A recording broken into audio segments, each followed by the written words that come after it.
If the white man is replaced, what does he lose? Now, this will probably send a bunch of you running into the streets screaming.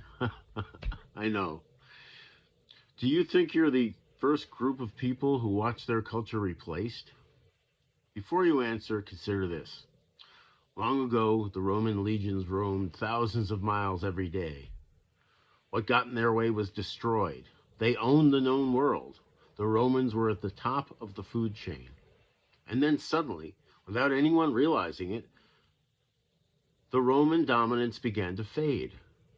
Within a few centuries, local cultures attacked the Roman strongholds.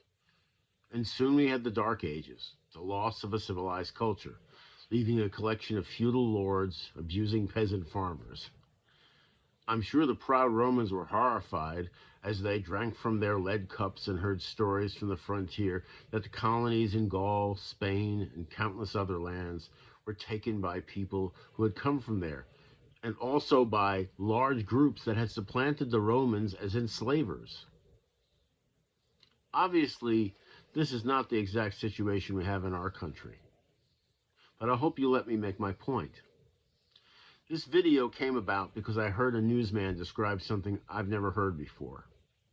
His claim was that the people who want to deny the inevitable change in the population of the United States, supremacists and extremists, are terrified that they will be left behind, that they will cease to exist. Once I heard that, it changed my mind about people I've been calling extremist Republicans. I still feel that they are anti-democracy, something no true American can tolerate. But I also realize that this has played itself out 100 times throughout history. How can you be angry at people suffering from the human condition? I'm going to appeal to your bravery, and not just your sense of democracy.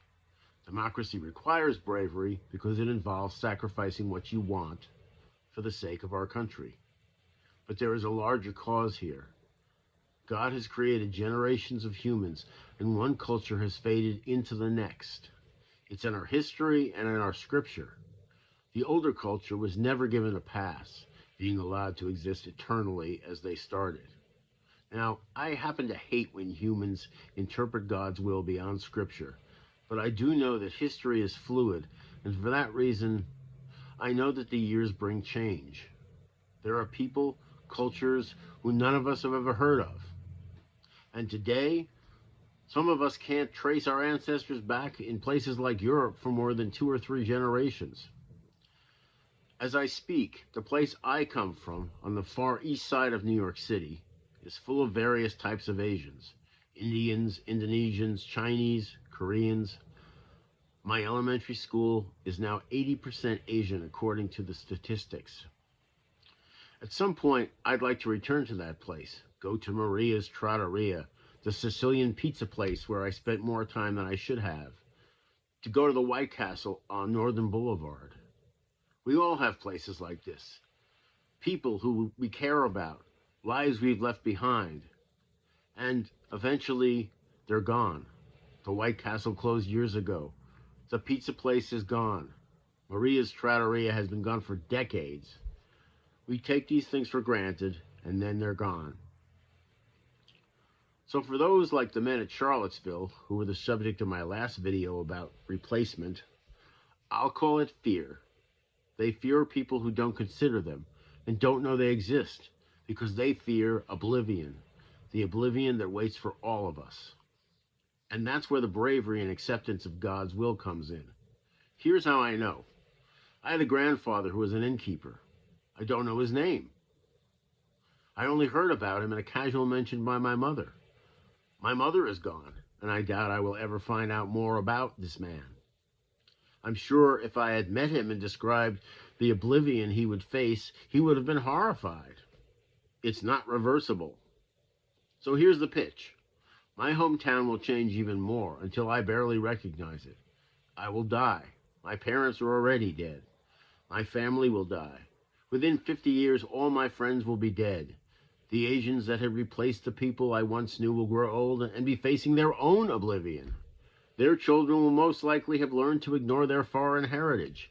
And horror of horrors, these same dreaded Asians and Hispanics will become the majority based on current trends and predictions.